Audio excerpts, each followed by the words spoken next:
আপনারা SMS করছিলেন, বলছিলেন যে প্রথম এপিসোডটা, সেকেন্ড এপিসোড অর্থাৎ জুজুর যে এপিসোডটা সেটা কবে হবে এরকম অনেক SMS পেয়েছি, অনেক ইমেলও পেয়েছি আপনাদের কাছ থেকে। আপনারা সবাই শুনতে চেয়েছেন জুজুর ঘটনাটা। অনেকে দেশের বাইরে থেকে শোনেন আমি জানি, অনেকে হয়তো নতুন জয়েন করেছেন, তারাও হয়তো অনেকে চাচ্ছেন যে জুজুর এপিসোডটা যদি আবার রিপিট করা যায়। তো আমরা প্ল্যান করেছি যে আজকে আপনাদেরকে সেই টোটাল এপিসোডটা, পুরো এপিসোডটা আমরা শোনাবো, একদম যেভাবে সেটা ঘটেছিল, যেভাবে আমরা করেছিলাম ঠিক সেইভাবে, হুবহু সেভাবে, কোনো চেঞ্জ থাকবে না। তবে এখন কিন্তু আপনি চাইলে, আমি আপনাকে বলে রাখি, যদি আপনি কোনো এপিসোড মিস করে ফেলেন, যেমন আজকের এপিসোডটা তো মিস করে ফেলতে পারেন, তাহলে আপনি ইচ্ছা করলেই এয়ারটেল এম রেডিওর মাধ্যমে আবার এই এপিসোডটি শুনে ফেলতে পারেন। এবং সেই জন্য আপনি যেটা করতে হবে, আপনার এয়ারটেল নাম্বার থেকে ডায়াল করতে হবে 4040, সিলেক্ট করতে হবে চ্যানেল 22, এবং তাহলে দেখবেন যে আপনি একের পর এক এপিসোডের অপশনগুলো চলে আসছে। যে এপিসোডটি আপনি মিস করেছেন বা আবারও শুনতে চান, সেই এপিসোডটি আপনি তাৎক্ষণিকভাবে আবারও শুনতে পাবেন। আর আপনি ইচ্ছা করলে ভূত এফএমের যে কলার টিউন, ভূত এফএমের যে টিউন, সেটা আপনি ইচ্ছা করলে কলার টিউন বা মাই টিউন হিসেবে সেট করতে পারেন। আর ভূত এফএমের কলার টিউনটা সেট করতে হলে, ভূত এফএমের টিউনটা সেট করতে হলে আপনাকে অবশ্যই এটা কোড নাম্বার মনে রাখতে হবে। আর কোড নাম্বারটা হচ্ছে 92125, এবং একটা SMS পাঠিয়েই আপনি এই টিউনটাকে নিজে টিউন করে ফেলতে পারেন। আপনাকে যেটা করতে হবে সেটা হচ্ছে মোবাইলের মেসেজ অপশনে গিয়ে টাইপ করে ফেলতে হবে CT স্পেস দিয়ে 92125 এবং পাঠিয়ে দিতে হবে 3123 নাম্বারে। আর কথা নয়, চলে যাব জুজুর সেই এপিসোডটাতে, অর্থাৎ সেকেন্ড এপিসোডটাতে। চলুন শুনে আসি কি ঘটেছিল সেই সেকেন্ড এপিসোডে। জিনিসটা কি? একটা মৃত মানুষের আত্মা। সেই মৃত মানুষের আত্মাটা সেই মানুষের রূপ ধরেই রাস্তাঘাটে চলতে ফিরতে পারে, বা অন্য কারো রূপ ধরে চলতে ফিরতে পারে, কিংবা এরকম হতে পারে যে কোনো জীব জন্তুর রূপ ধরে চলছে ফিরছে। তো তোমার পাশে যে লোকটা বসে আছে বা হেঁটে যাচ্ছে, তার গায়ে হাত দিয়ে তো কখনো তুমি দেখোনি যে সেই লোকটা আসলেও বেঁচে আছে কিনা, তাকে ছোঁয়া যায় কিনা। সুতরাং আজকে শোটা শুরু করতে চাই এটা একটা প্রশ্ন রেখে। আপনি ভূত দেখেছেন কখনো? কিংবা আপনার চারপাশে যে সমস্ত মানুষ আছে, আপনি কি জানেন তারা জীবিত নাকি মৃত? যাই হোক, ভূত এফএমে আজকে আমরা সবাই আছি এবং আমাদের সাথে রয়েছেন বিভিন্ন ভূত স্পেশালিস্টরা, এবং তারাই বলবেন ব্যাপারটা। এবং আমরা প্রথমেই আমাদের সাথে নতুন আজকে জয়েন করেছেন আরো একজন, আমাদের কৌশিকদার সাথে একটু পরিচয় করে দেবো আপনাদের সবাইকে। ওকে, হ্যালো লিসনার্স, আমি কৌশিক, আর আজকে সুমন ভাই, সাকিব আর জিবরানের সাথে এখানে আছি, যেটা রাসেল বলে অ্যাজ আ ভূত স্পেশালিস্ট। রাইট। তো শোয়ের শুরুতেই রাসেল একখানা প্রশ্ন করেছিল যে আমার পাশে যে মানুষটা হাঁটছে বা যে আমার পাশে বসে আছে, সে অ্যাকচুয়ালি লাইফ কিনা আমি কিভাবে বুঝবো, সে জীবিত কিনা কিভাবে বুঝবো? এক্স্যাক্টলি। সত্যি কথা বলবো, মানে অ্যাকচুয়ালি বোঝার কোনো উপায় নেই। মানে আমার কাছে মনে হচ্ছে কি যে এরকম হতে পারে যে আমি যাকে মনে করছি সুমন ভাই, সে হয়তো সুমন ভাই না, মানে সেই জায়গাটায় হয়তো সুমন ভাইয়ের মতন করে আরেকজন মানুষ বসে আছে, বা এখানে সাকিব ভাই আছেন, সাকিব ভাইয়ের জায়গায় হয়তো, বা জিবরান ভাইয়ের জায়গায় হয়তো আরেকজন বসে আছেন। তো সাকিব ভাই, আমি জানি যে আমার ডপলগ্যাঞ্জার বসে আছে। যাই হোক, আমার কাছে মানে আমার যেটা মনে হয় সাকিব ভাই সবসময় মোটা ভূত হবে না, আমি না, মানে সাকিব ভাই সবসময় মানে যেটা উনি একদমই বিশ্বাস করেন না, কিন্তু আমার কাছে মনে হয় যে মানে আমি সত্যি এটা জানার পরে আমি নিজেই খুব, মানে আমার কাছে আশ্চর্য লেগেছে। সত্যি তো কোনো সময় আমরা দেখি না রাস্তায় চলতে ফিরতে যে ওই মানুষটা আসলে বেঁচে আছে নাকি মারা গেছে। তো দাদার সাথে তো আমরা পরিচিত হলামই। দাদা আমাদের সাথে মানে কি বলবো, আজকে থেকে জয়েন করেন, এবং আমাদের সাথে ভৌতিস্ট টিম রয়েছেন, তারাও এক্সপিরিয়েন্স শেয়ার করবেন, এবং সুমন ভাই আছেন, এখানে সাকিব ভাই আছেন, জিবরান ভাই আছেন, সবাই আছি আমরা। তো আজকে আমরা বেসিক্যালি যেটা করতে চাই সেটা হচ্ছে ভূতের গল্প শোনাতে চাই, এবং আপনাদের মতো সাহসী কেউ যিনি ভূত বিশ্বাস করেন বা করেন না, তার কাছে যদি এরকম গল্প তার স্টকে থাকে, তাদের কাছে আমরা শুনতে চাই। আগে জানিয়ে দিই যে আমাদের কাছে কন্ট্যাক্ট করার নিয়মটা, শাউট লিখে স্পেস দিয়ে আপনার নাম লিখে স্পেস দিয়ে আপনার মেসেজ লিখে পাঠিয়ে দিন 9840 নাম্বারে, এবং আপনি ঢাকা, চট্টগ্রাম, সিলেট, চিটাগং, রাজশাহী যেখানে থাকুন না কেন, আপনি ময়মনসিংহ যেখানে থাকুন না কেন আমার সাথে কন্ট্যাক্ট করতে পারবেন। তো আমরা কি গল্প শুরু করতে পারি না? হ্যাঁ, শিওর। ওকে, তখন শুরু করবো কে, মানে শুরুটা মানে ডেফিনেটলি আজকে আমাদের নতুন যিনি এসেছেন আমাদের কৌশিকদা, দায়িত্বটা আপনার ঘাড়েই পড়েছে, মানে শুরুটা করার আর কি। তার মানে শুরু থেকে শুরু করতে হবে আর কি। ওকে ওকে, আসলে আমি একটা একটা ইনসিডেন্ট এটা শোনাতে চাই। অ্যাকচুয়ালি এটা শোনানো শুরু করার আগে একটা বিশাল বড় একখানা পুরোনো একটা গল্পে যেতে হবে। দরকার নেই সে পুরোনো গল্পে যাওয়ার মধ্যে, আমরা ডাইরেক্টলি চলে যাই আর কি, কেন মানে একটা লিঙ্ক আছে ওই গল্পটার সাথে। এই ঘটনাটা ঘটেছিল কলকাতায় আজ থেকে অ্যাবাউট 12-13 বছর আগে।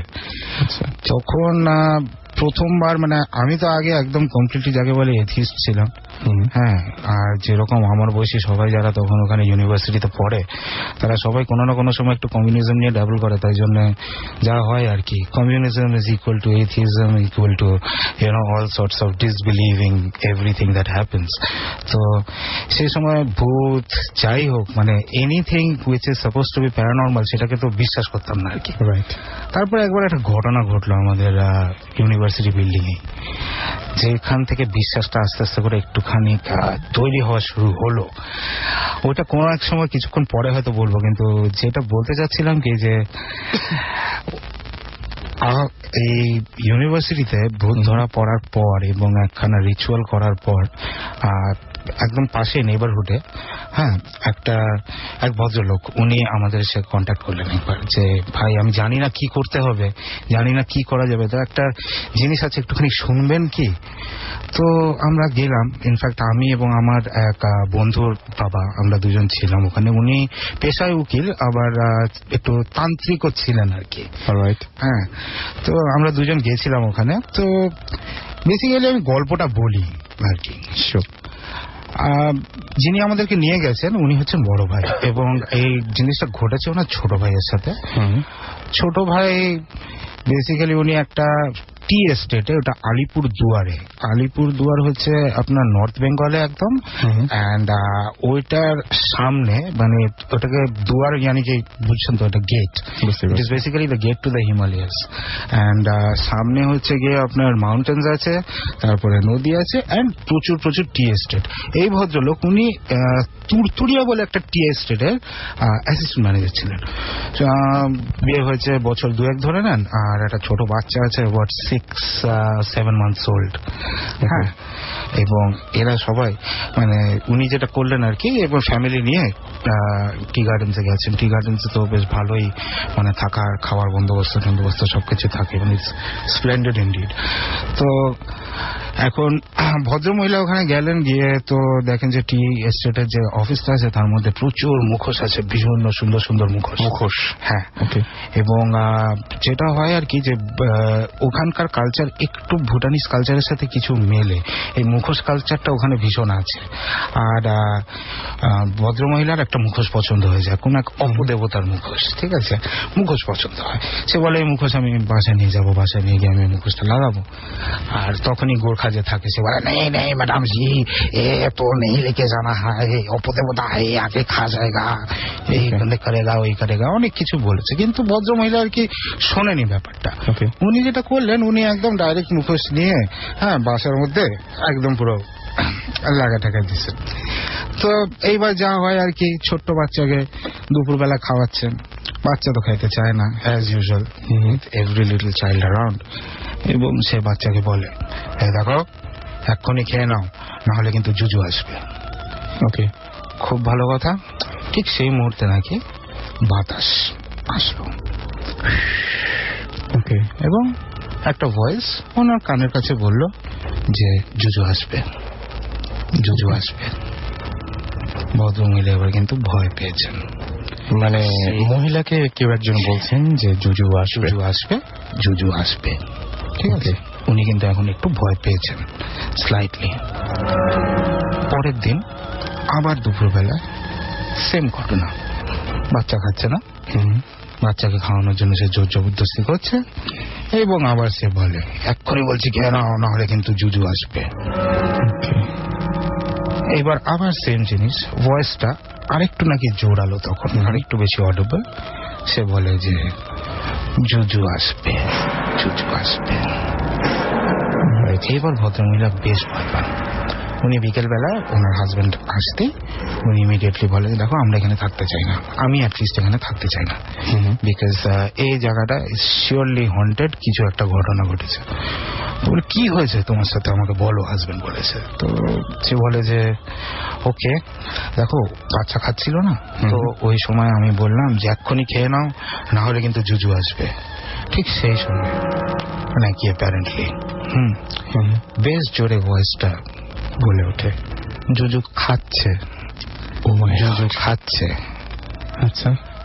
এবং তখনই বাচ্চার চিৎকার, এবং যেটা হয় ওনারা দুজন পাশের রুমে মানে ইমিডিয়েটলি দৌড়ে যান, গিয়ে দেখেন যে বাচ্চাটা হাফ ইটেন, অর্ধেক খাওয়া। আচ্ছা। জানলার ওখানে একটা খুব অদ্ভুত ক্রিচারটা কিঞ্চিত রেপটিলিয়ান, একটু নেকড়ের মতন, আবার একটু হিউম্যান ফিচার্স আছে, মানে টিপিক্যাল ক্রিপ্টিড যেরকম হয় আর কি, একদম ওরকম টাইপের। সে তাদের দিকে তাকায় নাকি জানলা দিয়ে বেরোয় চলে যায়। ভদ্রলোক এরপরে পাগল হয়ে গেলেন এবং ভদ্রমহিলা মাস 6 পর উনি মারা যান। তো ভদ্রলোক যিনি পাগল হয়ে গেছেন, যিনি অ্যাসিস্ট্যান্ট ম্যানেজার ছিলেন টি এস্টেটের, ওনার বড় ভাই আমাদেরকে ডেকে নিয়ে গল্পটা শোনায়। আচ্ছা।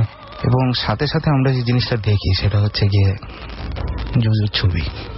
জুজুর ছবি? হ্যাঁ, ভদ্রলোক এঁকেছেন। আচ্ছা, ঠিক আছে।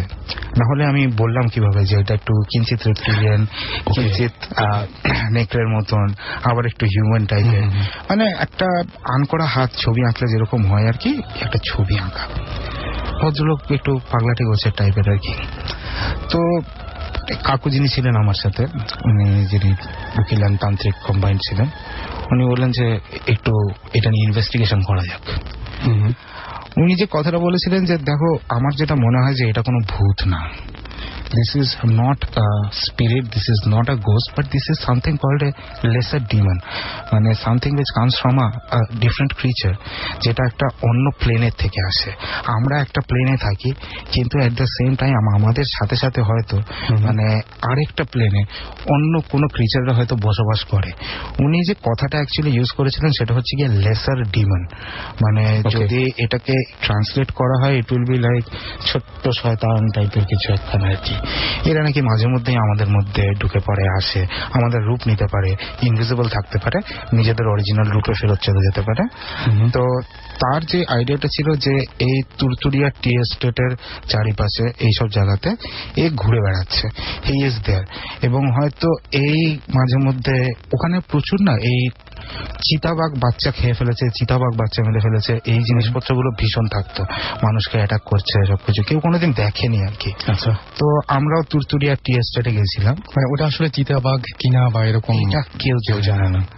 আমরাও তুরতুরিয়া টি এস্টেটে গেছিলাম এবং 3 দিন ওখানে ছিলাম, আমরা কিচ্ছু খুঁজে পাইনি, নাথিং অ্যাট অল। ইনফ্যাক্ট সব গল্পগুলো সবার থেকে শুনেছি, বিভিন্ন মানুষজন বিভিন্ন নামে ডাকে আর কি। আচ্ছা, সবাই মনে করে জঙ্গলের মধ্যে একটা অপদেবতা আছে যে ওখানে থাকে, এন্ড এই জন্য সবাই একটু ভয়ে এড়িয়ে চলে আর কি, যে দরকার নেই, এর সাথে বেশি মেস করা উচিত না।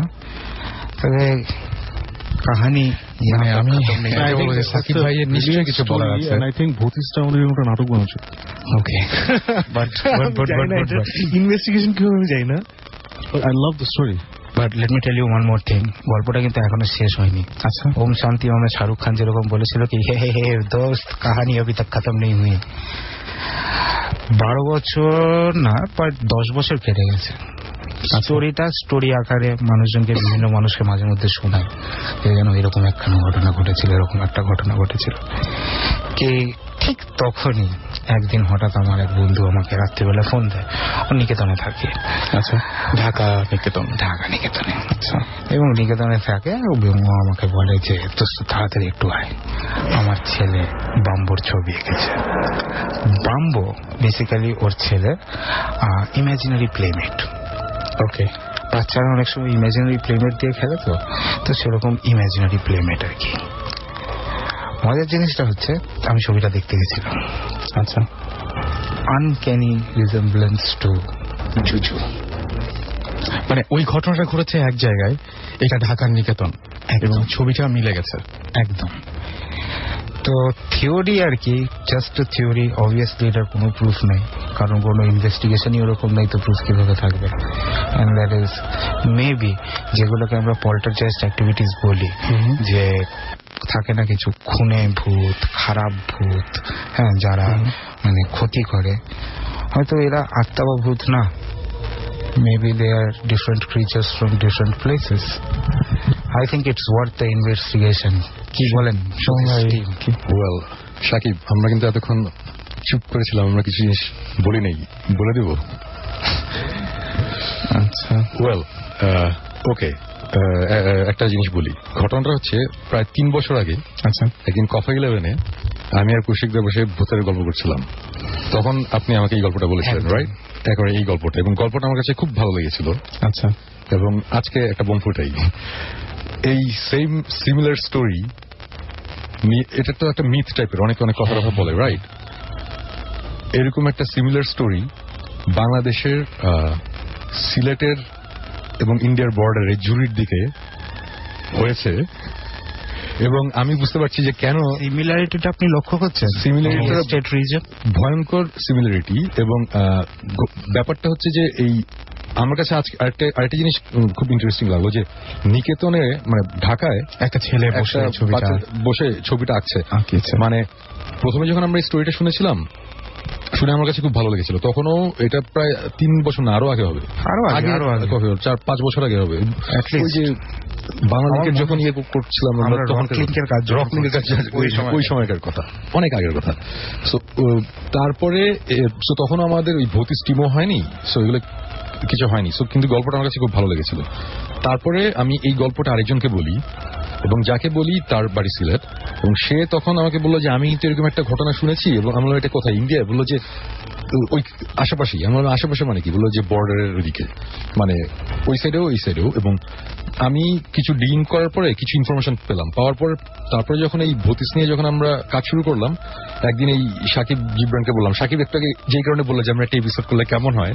দ্য থিং ইজ, আমরা অ্যাকচুয়ালি এই জিনিসটা নিয়ে ইনভেস্টিগেট করছি, এবং আমরা একটা এপিসোড বানাচ্ছি। এবং আজকে যখন এখানে আসছিলাম, আসার সময় আমরা আলাপ করছিলাম, বলছিলাম যে কৌশিকদা একটা এই গল্পটা বলেছিল, আজকে আমরা আবার মাইকের বাইরে বসে আরো কিছু ইনফরমেশন নিব, বিকজ আমরা দেখতে পাচ্ছি সিমিলারিটিটা এত বেশি কেন, মানে জিনিসটার ঘটনাটা কি। সো এই টি এস্টেট, এই পাহাড়ি জায়গা, এবং এই যে জুজু ডিমনটা, হ্যাঁ এই টাইপের, ওইখানেও আমরা যা শুনছি অলমোস্ট সেম। ওইখানে কিছু বাচ্চা টাচ্চা নাকি হারায় যায়, এবং যেহেতু উপজাতীয়রা, ওদের তো আর অতটা ইয়ে থাকে না, ওদের পাওয়ার ক্ষমতা নেই, সো তারা 2 দিন কান্নাকাটি করে তারপর চুপ করে যায়। সো এটা নিয়ে অ্যাকচুয়ালি অথরিটির কাছে ওইভাবে জিনিসগুলো যায় না। This track was downloaded from FusionBD.com. So আমাদের অনেক কষ্টে অনেক ইনফরমেশন বের করতে হয়েছে। আমরা একটা ইনফরমেশন পেয়েছিলাম, সেটা হচ্ছে, মানে আমি বাংলাদেশের ঘটনাটা বলছি। 5 বছর পর পর, এটা একজন শিক্ষিত লোক আমাদের বলেছে, তার হিসাবে সে অনেকদিন ধরে ওই এরিয়াতে থাকে। 5 বছর পর পর ফেব্রুয়ারির মিড থেকে মার্চের মিড পর্যন্ত, স্প্রিং, হ্যাঁ, এই সময়টায় নাকি এই ধরনের জিনিসপত্র অনেক বেশি হয়। এন্ড গেস হোয়াট, আমরা লাস্ট ফেব্রুয়ারির মিড থেকে মার্চের মিড পর্যন্ত অনেক দিন, প্রায় এই 30 দিনের মধ্যে আমরা বোধহয় 4 বার গিয়েছি, না 2-3 বার দিন করে থেকেছি। এবং ট্রাস্ট মি কৌশিকদা, আমি আপনাকে একটা ভিডিও ক্লিপ দেখাবো, কোনো জুজু বা কোনো ক্রিচারের ভিডিও না। আমাদের কি হয়েছিল, আমাদের কি হয়েছিল, জাস্ট এটা দেখাবো, এবং এটা কোনো এক্সপ্লেনেশন দিতে পারেন নাকি আপনাকে, আমাকে বললেন। মানে আমরা জানি না ওখানে আমাদের সব জিনিসের তো এক্সপ্লেনেশন থাকে না, এই জন্যই তো এটা প্যারানর্মাল। এক্স্যাক্টলি। তো আজকে আমার কাছে খুব ভালো লাগলো জিনিসটা, যে না আমি তার মানে একটা লিঙ্ক পাওয়া যাচ্ছে। এবং আমারও যে জিনিসটা ভালো লাগলো, যে আমি তো নিজে নিজে বন্ধু বান্ধবদের মাঝখানে একটা থিওরি প্রপন্ড করছিলাম, যে এরা সিমিলার জিনিসপত্র, সবাই মানে এক টাইপের, স্পিসিসটা একই। এটা আজকে আপনার কথাটা শুনে আরেকটুখানি বেশি মানে স্ট্রং হলো আর কি, যে ইউ নো দ্যাট এই থিওরিটা দিস মাইট জাস্ট হ্যাপেন। কিন্তু আমার কাছে প্রশ্নটা হতে যায় যে মানে সবচেয়ে মজার পার্ট বা ভয়ঙ্কর পার্ট, যেটা বলবো, মজার পার্ট বললে ভুল হবে, সেটা হচ্ছে যে ওই জায়গার একটা ব্যাপার, সেটা ঢাকার নিকেতনে একটা বাচ্চা বসে আছে। মানে এই জিনিসটা আমি জানি না যে এটা মানে কিভাবে। এখানে একটু জাস্ট মানে একটু লবণ ছিটে আর কি। ওকে, সেটা হচ্ছে যে মানে সুমন ভাই, আমি জীবন, we were all there একসাথে, we had similar experiences. Okay, I'm not convinced. It's always good to have a skeptic on the হ্যাঁ team. না I am not convince because আমি বলি বিকজ এই স্পেশালি টি স্টেট বা জঙ্গল টঙ্গলের দিকে যারা থাকে তার ওখানে এখন মানে এখন তো অনেক মডার্ন লাইফ চলে এসেছে, তারপর অনেক ওয়াইল্ড ক্রিচার্স থাকে, যেমন চিতাবাঘ ছিল বা এসব ছিল। So, অনেক বাচ্চারা হ্যাঁ চিতাবাঘের হ্যাঁ, এটাই বলা হয়। এই ওয়াইল্ড ক্রিচার্স অনেক সময় ছোট ছোট বাচ্চাদের খেয়ে ফেলে। সো এটা দুই ভাবে এক্সপ্লেন করা যায়, একটা হচ্ছে যে ওরা বলে পশু পাখি নিয়ে গেছে, একটা হচ্ছে যে আল্লাহ জানে কি হয়েছে, কোন একটা অশরীর এসে নিয়ে গেছে বা হোয়াট এভার। এখন ওনার কেসে যেটা ইন্টারেস্টিং স্টোরি এখানে যেটা হতে পারে যে maybe it was a tiger what ever, কিন্তু ওনারা তখন মানে when you're seeing your child, একটু আগে আমি ধমক দিয়ে গেছি, এখন গিয়ে দেখছি মানে হাফ ইটেন, তখন কিন্তু ব্রেন ঠিক থাকার কথা না। So তখন what you see and what you feel, how do মানে কিন্তু দুটো সম্ভাবনায় আছে, মানে দুটোই হতে পারে। I'm just saying, আর নিকেতনের বসে যে ছেলেটা যেটা আঁকছে, এখন এটা কি হবে? You open any you play any PlayStation game, comic, movie, এরকম ক্রিচার প্রচুর দেখা যায়। So যেমন আমার ছোটবেলায় ইমাজিনারি ফ্রেন্ড ছিল একটা ছোট্ট র্যাবিট। ওয়াই? বিকজ তখন আমি প্লে স্টেশন 3 খেলতাম না, তাই। আচ্ছা, এখন যদি আমার র্যাবিট থাকতো তাহলে it would have fangs, right, এই দুটো ব্যাট উইংস থাকতো।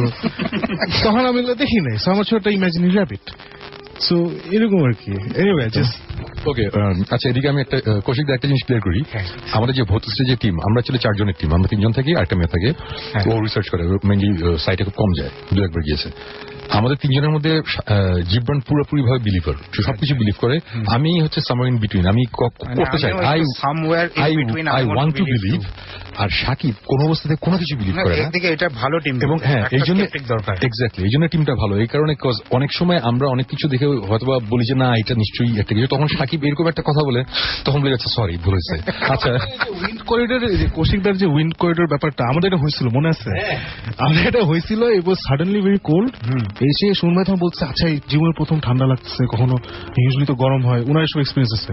তো তখন আমরা একটু ইনভেস্টিগেট করে দেখলাম যে আসলে না, ওই জায়গাটাই এরকম। তারপরে পাশের লোকজন বললো হ্যাঁ এখানে দেখছেন না, এই যে দিক দিক ফাঁক ফোকর আছে, বাতাস আসে। মজার ব্যাপার কি সাকিব ভাই, যে যারা বিলিভ করে না তাদের ক্ষেত্রেও আমাদের কৌশিকদের একটা ব্যাখ্যা আছে, যেটা আমরা একটু আগে শুনছিলাম, একটু বলবেন ওটা যে আমি যেটা বলেছি আর কি, মানে মানুষজন সবাই বলে যে আমি just one second, I am not a disbeliever to be a disbeliever. Okay okay, মানে ইটস নট লাইক যে না এটা হইতে পারে না, it's not possible. No no no, anything is possible.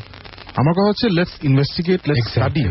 When all else is eliminated and we can't explain it, we can't explain anything, তখন আমরা বলবো। যেমন আমরা যদি সবাই মানে অনেকে এসে অনেক গল্প বলতে পারে, সবগুলো বিশ্বাস করলে আমরা মনে হবে সারাক্ষণ রূপকথা যাচ্ছি, তাই না? সেটাই। So তখন it's better to investigate and all that. এই আর কিছু না, nothing else. And for my sake, I'm a belief queen not just because of believing, but it's definitely I'm like an early warning system এখন। হ্যাঁ definitely. তো আমরা কি মানে আবার একটা গান টান শুনে আসি না? একটা গান টান শুনে আসি, তারপরে এখানে আমাদের একটা গান আছে, সেই গানটা হচ্ছে ফর সেকেন্ড, ড্রিম থিয়েটারের অদ্ভুত সুন্দর একটা ট্র্যাক। ট্র্যাকটা শুনে আসি। ইন দ্য মিন টাইম আমাদের SMS করতে পারেন, শাউট লিখে স্পেস